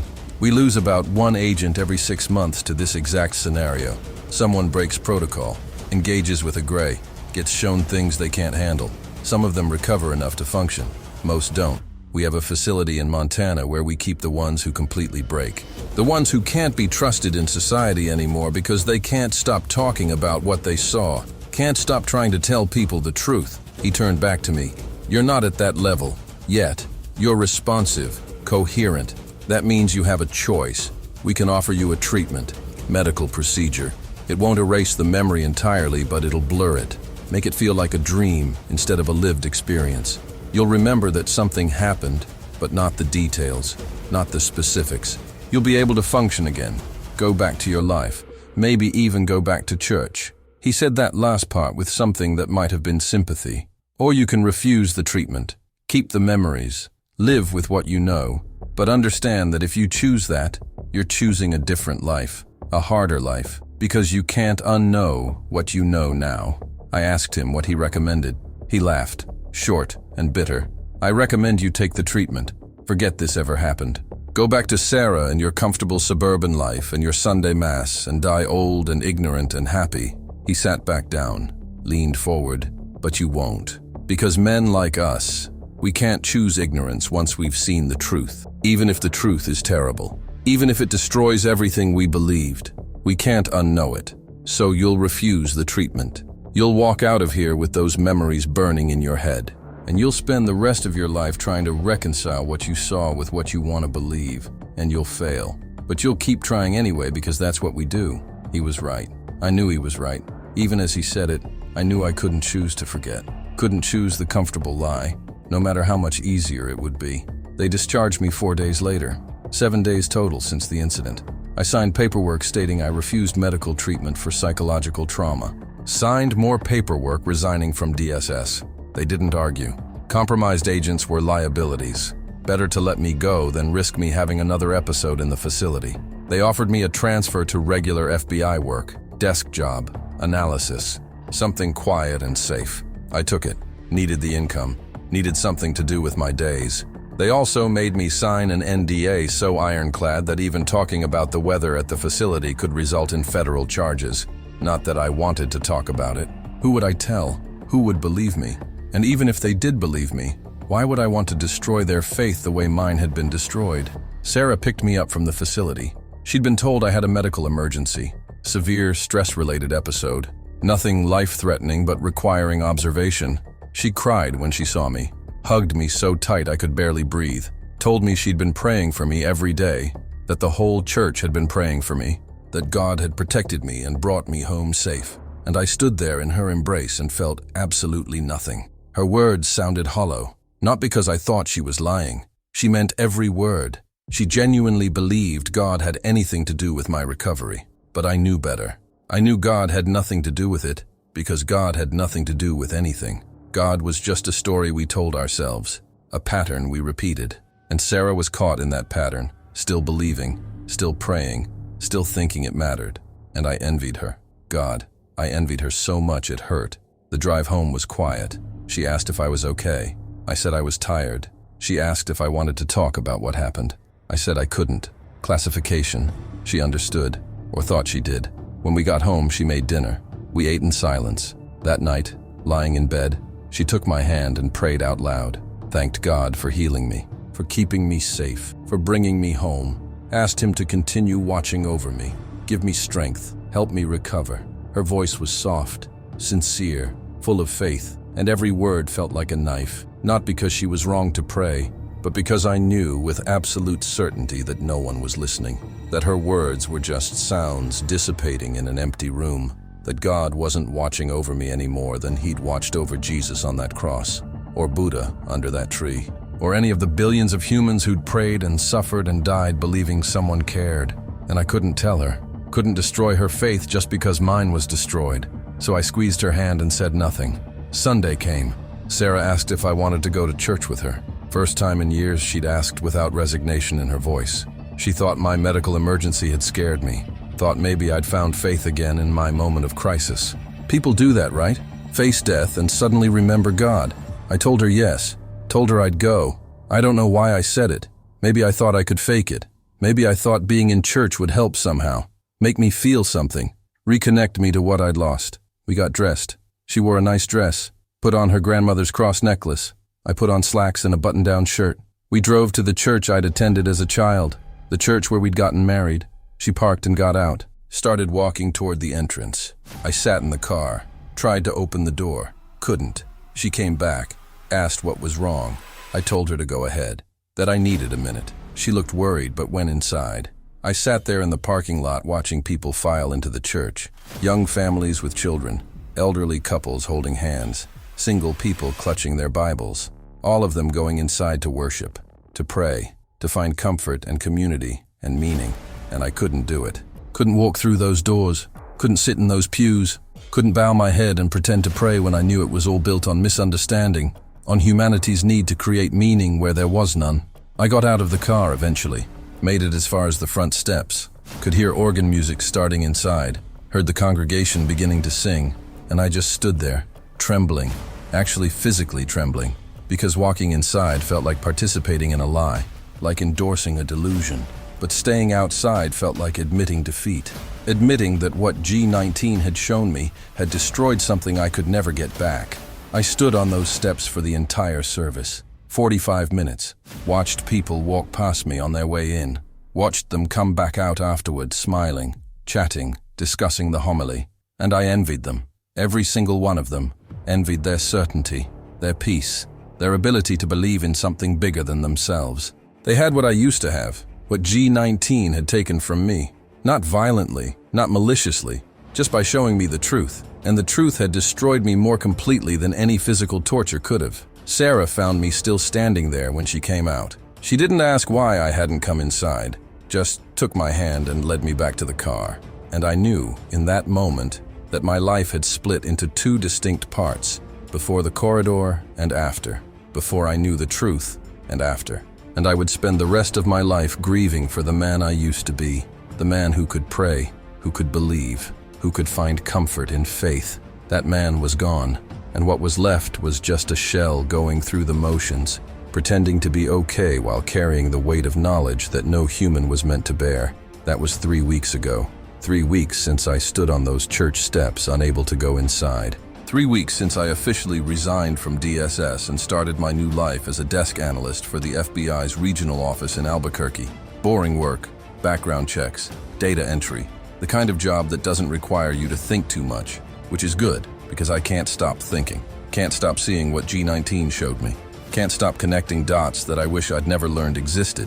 Because once you see the pattern, once you understand what you're looking for, you start seeing it everywhere. And I've spent these 3 weeks doing something I probably shouldn't have done. Something that's definitely against the NDA I signed. I started investigating, researching, looking for proof that what I saw wasn't isolated to my experience, that the pattern was real, that the Greys really had been there at every significant religious moment in human history. And I found it. God help me, I found it. Not hard evidence. Nothing I could take to court or publish in a journal, but patterns, correlations, things that don't make sense unless you know what to look for. Fatima, Portugal, 1917. 3 children report seeing the Virgin Mary. 70,000 people witness the miracle of the sun, where the sun appears to dance in the sky and change colors. Catholic Church declares it a genuine miracle. But if you dig into the military records, if you access databases that most people don't know exist, you find something interesting. British and Portuguese military both reported unusual aerial phenomena in that region during the exact same time period. Multiple sightings of unidentified objects moving in ways that shouldn't be possible. Classified reports, buried reports, but they're there. The Greys were at Fatima, and 70,000 people saw something in the sky that they interpreted as divine because what else could it be? Lourdes, France, 1858. Bernadette Soubirous sees a lady in white who appears 18 times over several months. Describes her as surrounded by light, floating, not quite touching the ground. Catholic Church declares it a miracle, builds a shrine that millions visit every year. But if you look at historical records from that region, if you read accounts from people who weren't interviewed by church officials, you find other witnesses. People who saw lights in the sky near the grotto, strange sounds, objects moving silently through the air. They were dismissed as confused or lying or attention-seeking, but they were telling the truth. The Greys were at Lourdes, and a 14-year-old girl saw one and interpreted it through the only framework she had, Catholic theology. She saw the Virgin Mary because that's what her mind could accept. But what she really saw was a Grey, observing, documenting, being misidentified as divine. The more I researched, the more I found. Nok, Ireland, Zaytun, Egypt, Medjugorje, Bosnia, every major Marian apparition, every supposed miracle, every event where people reported seeing figures from heaven or hearing divine voices. And every single one has the same pattern. Classified military reports of unusual aerial activity in the area, witness testimonies that were dismissed or ignored, details that don't quite fit the religious narrative. The Greys were there, all of them, every single one, not causing the experiences, just being present, being observed by humans who couldn't process what they were actually seeing. So those humans translated it into something familiar, something acceptable, angels, saints, the Virgin Mary, God himself. And religions were built on those misidentifications. Billions of people finding comfort and meaning in what were essentially first contact events that no one recognized as such. I found others like me too. Other agents who'd broken the rule, who'd engaged with the Greys and paid the price. There's an online community, encrypted, anonymous. People who can't say what they know publicly but need to talk about it somewhere. Most of them are atheists now. Went from believers to absolute skeptics in the span of however long it took the Greys to show them the truth. Some are angrier than others. Some just sound tired, defeated. A few have clearly lost their grip on sanity entirely. Their posts are rambling, incoherent, mixing truth with paranoid fantasies. But the core message is always the same. The Greys showed us something we can't unsee, and now we're stuck between two impossible choices. Tell people the truth and be labeled crazy, or stay silent and watch people continue to believe in lies. My marriage is falling apart. Sarah knows something is fundamentally wrong, but I can't tell her what. She asks why I don't pray anymore, why I flinch when she mentions church, why I haven't worn my wedding ring in a week. I don't even remember taking it off. Just looked down one day and it wasn't there. She found it in the bathroom, asked if I was planning to leave her. I said no, but we both know it's not that simple. How do you stay married to someone when you can't share the most significant thing that's ever happened to you? When every time she talks about God or faith or prayer, you have to bite your tongue to keep from screaming that it's all a lie? That we're alone in a universe that doesn't care? That every comfort she takes in her beliefs is based on humanity misunderstanding what they saw in the sky thousands of years ago? You can't. You just slowly drift apart until you're two strangers living in the same house. I'm being followed. Started noticing it about a week ago. Same car parked down the street from our house at odd hours. Different people, but they move the same way, stand the same way. Ex-military bearing. DSS doesn't let people just leave, not when they know what I know. They're monitoring me, making sure I don't talk, making sure I don't try to expose what I learned. And honestly, I understand why. If everyone knew, if the truth got out, society would collapse. Every religion would be revealed as misunderstanding. Every prayer would be exposed as talking to yourself. Every church, mosque, synagogue, temple, all of it built on a foundation of mistaken identity. People need their beliefs. They need to think we matter, that there's a plan, that suffering has meaning. Take that away, and what's left? Just the cold reality that we're one species on one planet in a universe so vast and indifferent that we barely register as significant. Most people can't handle that truth.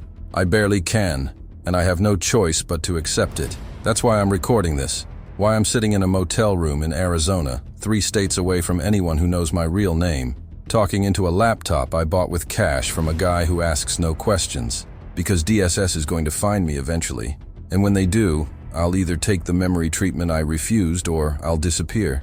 Join the other compromised agents in that facility in Montana, or maybe I'll just vanish entirely, become another name that nobody remembers, another person who learned too much and had to be silenced. But before that happens, before they erase me, I need someone to know, need someone to hear what I saw, what the Greys showed me. Even if you don't believe it, even if you think I'm crazy, at least the truth will exist somewhere other than my head. So here it is, the final truth, the thing that keeps me awake at night, the thing that destroyed my faith and my marriage and my ability to find peace in anything. We were always told that God is watching, that we're never alone, that someone is up there paying attention to our prayers and our struggles and our brief little lives. And you know what? They were right. We're not alone. We've never been alone. Something has been watching us since before we knew we existed, documenting every war, every prayer, every miracle, every moment we thought was sacred. But it wasn't God. It wasn't angels. It wasn't any divine presence that cared about us or loved us or had a plan for us. It was them, the Greys. And the cruelest part, the part that breaks me every time I think about it, is that they never interfered. Not once. Not when we begged for divine intervention. Not when children died, or civilizations fell, or people suffered in ways that should have demanded cosmic justice. They just watched, documented, recorded, like scientists observing rats in a maze. Curious but not compassionate, interested but not invested. And if you're still listening, if you've made it this far, I need you to understand something. If you're religious, if you pray before bed, if you wear a cross or a Star of David or any symbol of faith that brings you comfort, Stop listening right now. Close this recording. Go back to your life. Because what I'm about to say will destroy that comfort forever. The silence of God that philosophers and theologians have been trying to explain for thousands of years. It's not a mystery. It's not a test. It's not God working in ways we can't understand. It's just silence. Empty, absolute silence. Because there's no one listening. There never was. And once you truly accept that, once you feel it in your bones, you can't unfeel it. You can't go back to believing. You can't pretend your prayers matter, or your faith serves any purpose beyond making yourself feel better in a universe that doesn't care if you exist. And I wouldn't wish that knowledge on anyone. I envy you. I envy every person who can still pray and mean it. Every person who walks into a church and feels God's presence. Every person who finds comfort in their faith. You have something I lost, something I can never get back, and I would give anything, to not know what I know, to unsee what I saw, to believe again. Wait, do you hear that? They're here. They found me. I knew they would, but I thought I had more time. If this recording cuts out, if it ends abruptly, you'll know why. If Marcus Holloway disappears, if no one can find any record of him working for DSS or learning what he learned, you'll know what happened.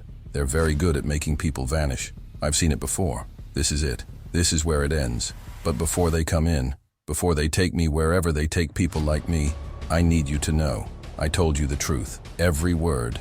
What I saw in that corridor with G19. What the Greys have been documenting for millennia. What every religion is really built on. It's real. All of it. And if you choose to believe me, if this recording somehow doesn't get deleted or buried, then you carry the weight now too. The weight of knowing. And I'm sorry. I'm so sorry. They're not going to wait much longer. So this is Marcus Holloway, formerly of the FBI's Domestic Security Special Division, signing off. If this recording survives, if it finds its way to people who need to hear it, then maybe my destruction meant something. Maybe breaking the rule was worth it. Or maybe I'm just another casualty in humanity's long, sad history of discovering truths we're not equipped to handle. Either way, it's over now. If you're still there, if you heard all of this, then do me a favor. Next time you see someone praying, someone finding genuine comfort in their faith, don't tell them what you know. Don't take that from them. Let them have their peace. Let them believe someone is listening. Because the alternative, the truth, is too terrible to bear. And we need our comfortable lies. We need them more than we need.